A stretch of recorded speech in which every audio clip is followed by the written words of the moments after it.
Fasten your seatbelts for the realest Eagles and Sixers YouTuber!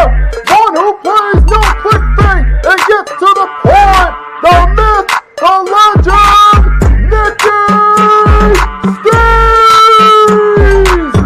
Come to my channel, you know the deal. Yo, boy, always keeps things real. I'm simply statue, think the slate, dropping unrealistic man, 2K takes for the clip.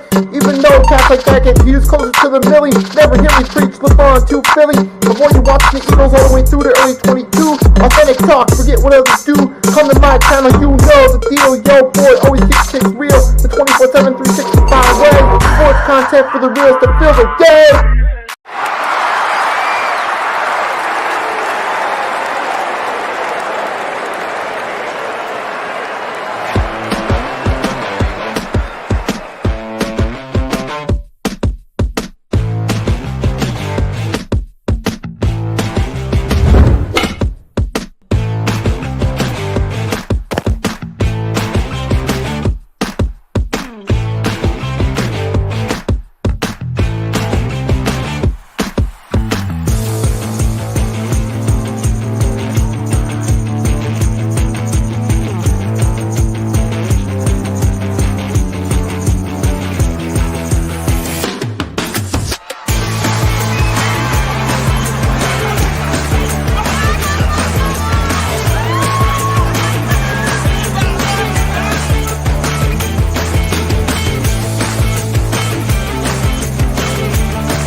Good evening, y'all. Hope you're having a good first half of your work week. It is Wednesday in the evening at 9 p.m. Eastern Standard Time as the time of this. You have Mitch Kowski in the chat. Mitch is currently doing the Sixers-Wizards game. He's doing reactions to that.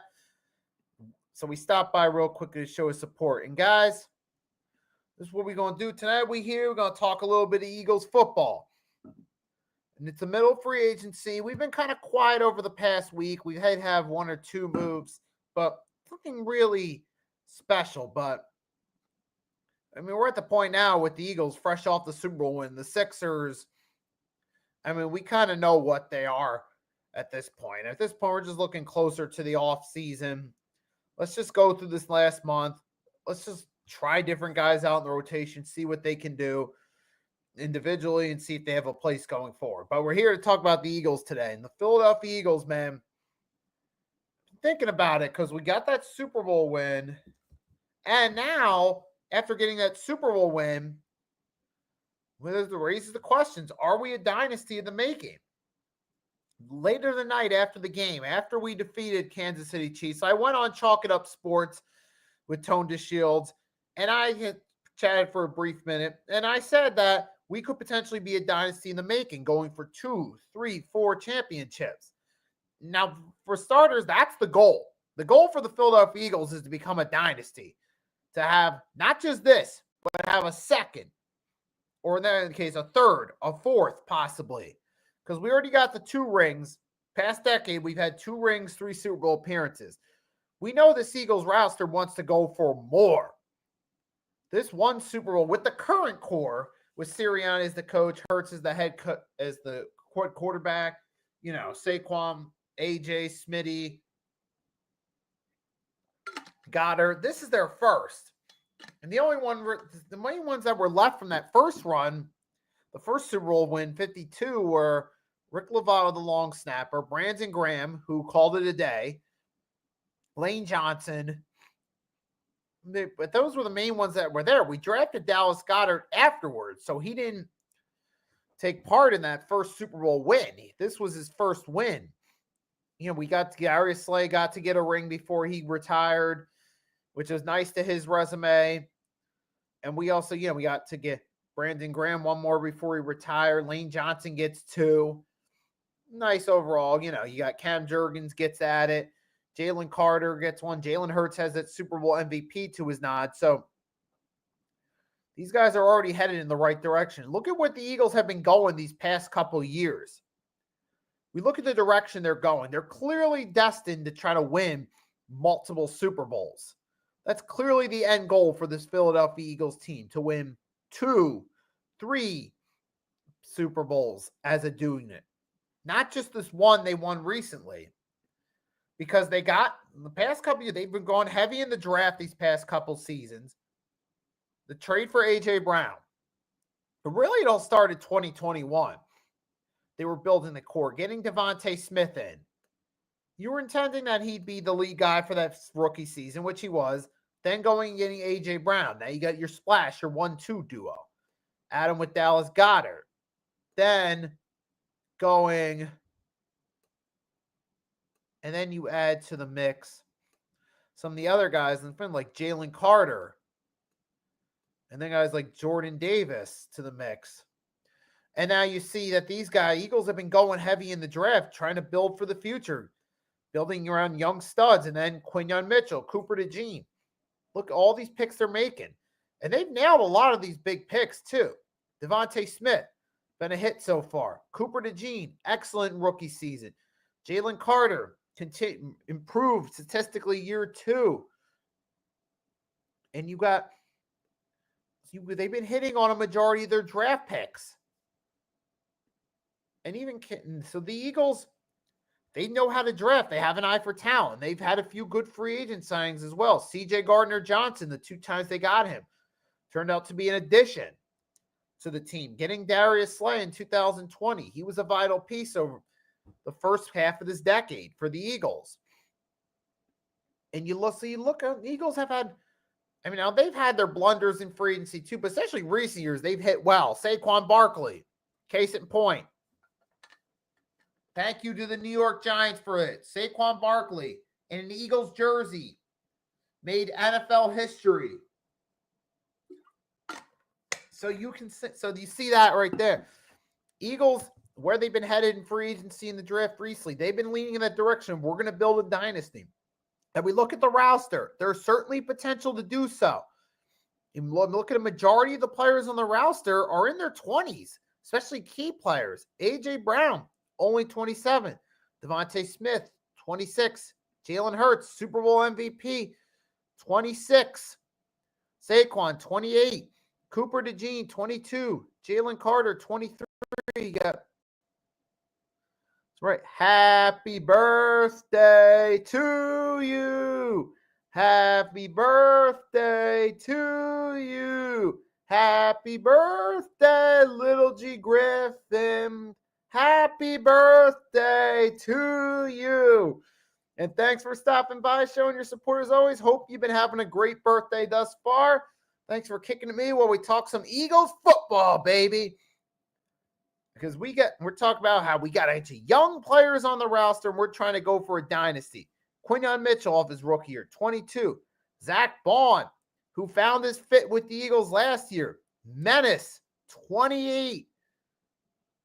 Now, Dallas Goedert just hit the 30 mark, but for the most part, though, it's a younger roster. Now, you do have, out of all your main players, the main one that's a veteran is Lane Johnson at 34.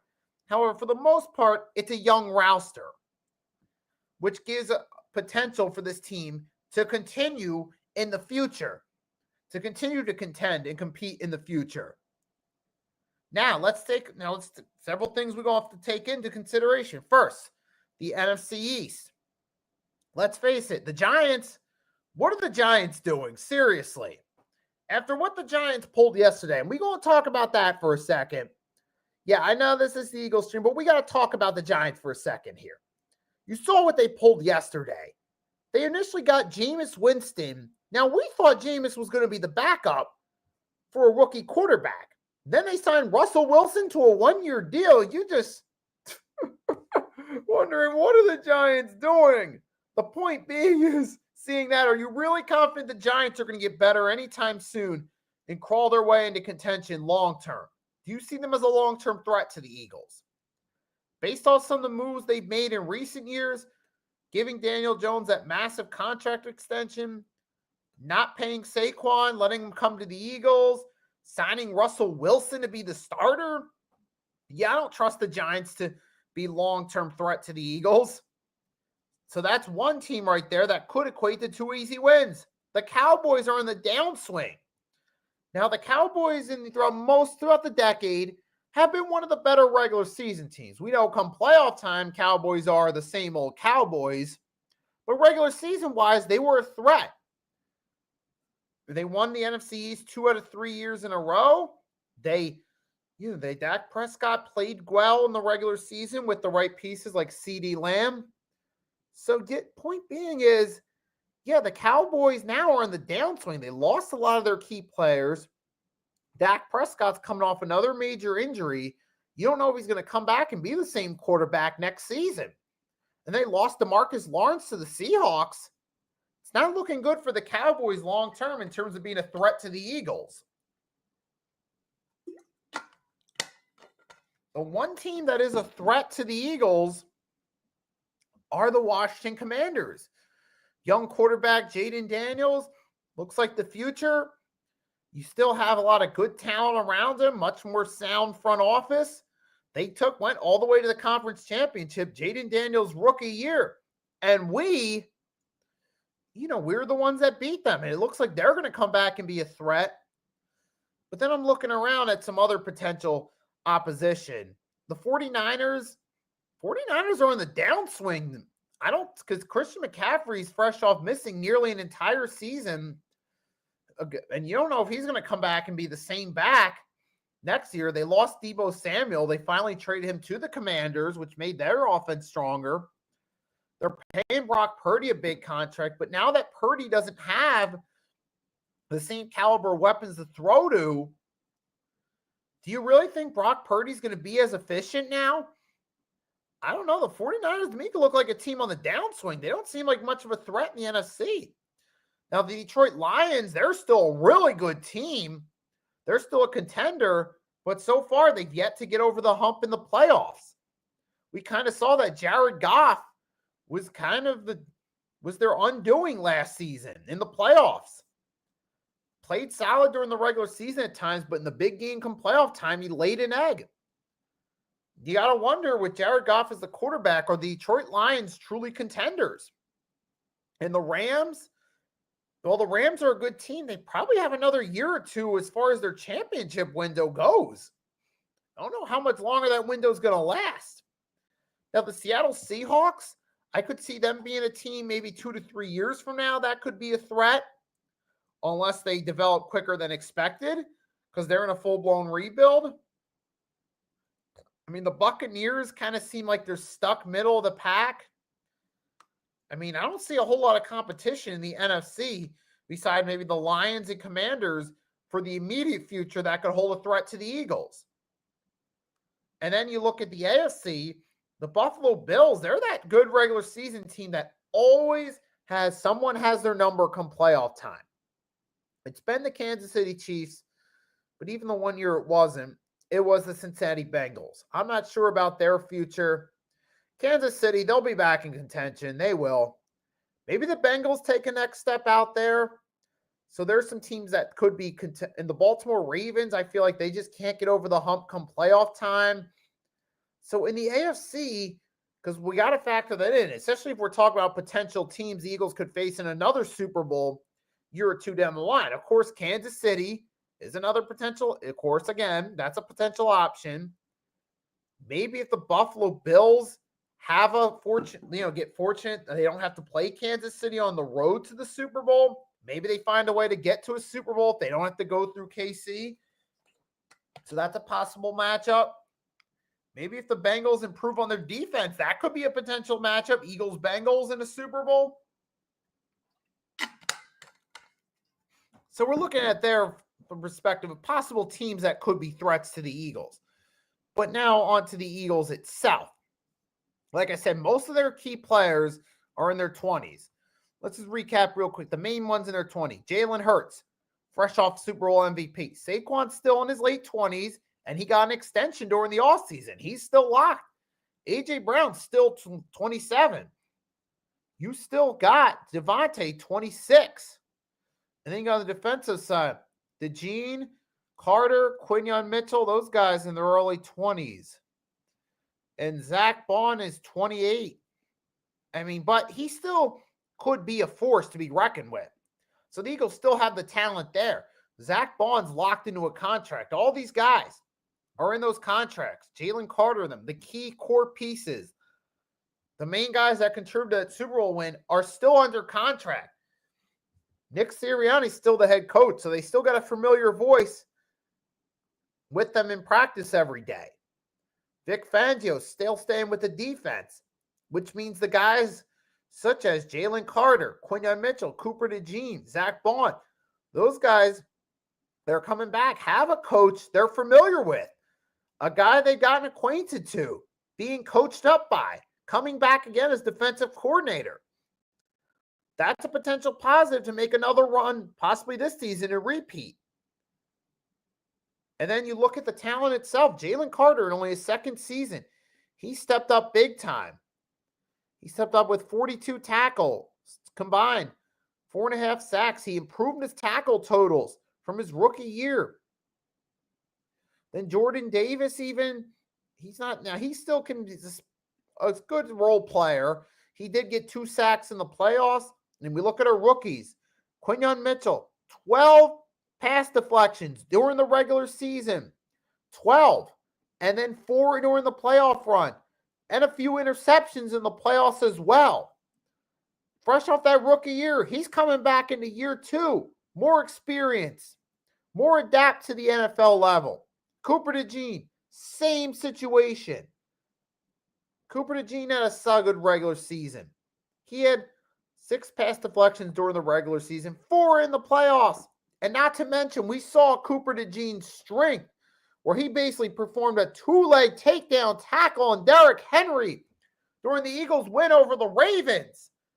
That's right, a 2-leg takedown on Derrick freaking Henry. Cooper DeJean's coming back 1 year more improved, 1 year more experience, 1 year more NFL poised and adjusted. These guys are coming back. Zach Bond, who found his niche with the Eagles, 151 tackles, 151 during the regular season, and then 33 in the playoffs, including an interception in the Super Bowl. Zach Bond coming back, same defensive coordinator, a lot of the same guys around him, a lot of teammates he's familiar with that he has chemistry built up with. Zach Bond's coming back to a familiar situation. And then look at the defense. 41 sacks. 41 sacks total. Let me repeat that. 41 sacks. So you know, and you got the, like I said, Vic Fangio is back. This team has the potential to continue to dominate for the future with mostly young core. And that's always a key component to any championship level roster, having a bunch of young talent. Let's go throughout NFL history. Look at the dynasties. 49ers during the 80s. Joe Montana at the time, young quarterback. A lot of shelf life. Jerry Rice at the time, young receiver. The face of the franchise for 2 decades. And then you also had guys, you had Ronnie Lott, one of the greatest free safeties in NFL history, between him and Brian Dawkins for the greatest free safety in NFL history. Those 2 guys were there, but they had a lot of good young pieces. Roger Craig. Those guys were able to stick around for years, and they were able to win multiple championships. And then you look at, say, the Cowboys. As much as we don't like it, we got to give credit where credit's due. The Dallas Cowboys did have at the time with Aikman, Smith, and you also had, the guys like Larry Allen, most athletic offensive tackle. All those guys were young guys, and they were able to keep those guys around, win multiple championships out of it. And for the Eagles, they have the potential. They have a bunch of young players that can stick around and potentially compete for championship. And now the New York Giants, at the time, they late 2000s into the early 2010s when they won 2 Super Bowls during that stretch. They did it with a mostly younger roster. And that's how they were able to get to multiple Super Bowls. Now you take a look at one example where the Eagles were in a position where they had mostly older players, and it came back to bite them. 2008 season, particularly the NFC Championship game against the Cardinals, because we had veteran defensive players. We were guarding Fitzgerald and Bolden. They were young receivers at the time. That kind of came back to bite us. The older guys got a bit tired, and the younger guys, Fitzgerald and Bolden, took advantage of our defense throughout that game. But now here we are now in the present. We got younger defensive backs. We got young guys on the defensive line. We got a relatively young roster. And on the offense, we got young playmakers. That's a big key to being a championship contender for years to come, possibly winning multiple Super Bowls. So the potential is certainly there for the Eagles. Now, time will tell ultimately if we actually get there or not. Look, are the Eagles be a dynasty in the making? They certainly have the potential. Look at the way they've been hitting on their drafts. A lot of the key players I mentioned were guys they drafted in recent years. And now they got They got a ton of draft picks these next 2 years. So they could hit on even more draft picks. They could get another good defensive back, get somebody else good on the offensive line. That could be the long-term replacement to Lane Johnson. And there's a lot of potential here for the Eagles with all these different draft picks to get good pieces for the future that could fit in and keep this team in contention for the next several years, maybe win another Super Bowl. So there's potential it could happen. I remember even Michael Irvin one time predicted we could be on the midst of a Philadelphia dynasty. I mean, a lot of people, even some of the bias, even fans of Cowboys fans or former Cowboys players have to admit, and they have that, hey, this Eagles team looks legit for the future. So I'm definitely excited about the prospect of it happening. However, we still got to wait and see what's going to happen. We still got the draft coming up in April. As we get close to the draft, I'll go live and do some mock drafts, talk about where I think the Eagles should settle with the draft. So that'll be coming up soon. I'll be still doing some YouTube shorts and uploading some videos from time to time. Also, every Monday, 10 a.m. Eastern Standard Time, the 3-Point Blitz, where I mainly talk about NFL and NBA-related content. So you can check that out if you're a fan of both. So that's all I'm going to have for you guys tonight. To everyone that tuned in, thanks for tuning in. Hope you've enjoyed the first part of your work week. You guys are in the home stretch with Thursday and Friday. If you haven't done so already, make sure to drop a like, subscribe. We are doing this on the Nicky Stees channel and the Hardcore Sports Networks channel. Before I go, I'll briefly share the link to both in the chat. So with that being said, guys, I hope you enjoyed this stream. I hope you have a great night. Get a good rest. Get ready for Thursday. Or if you're catching this on the replay sometime Thursday morning, hope you have a great day. Whatever the case may be, thanks for rocking with me. I appreciate your support. Without you guys, I wouldn't do this. That being said, your boy Nicky Stees signing off. Fly, Eagles, fly. Dynasty in the making for hopefully. And I'll catch you next time. Peace.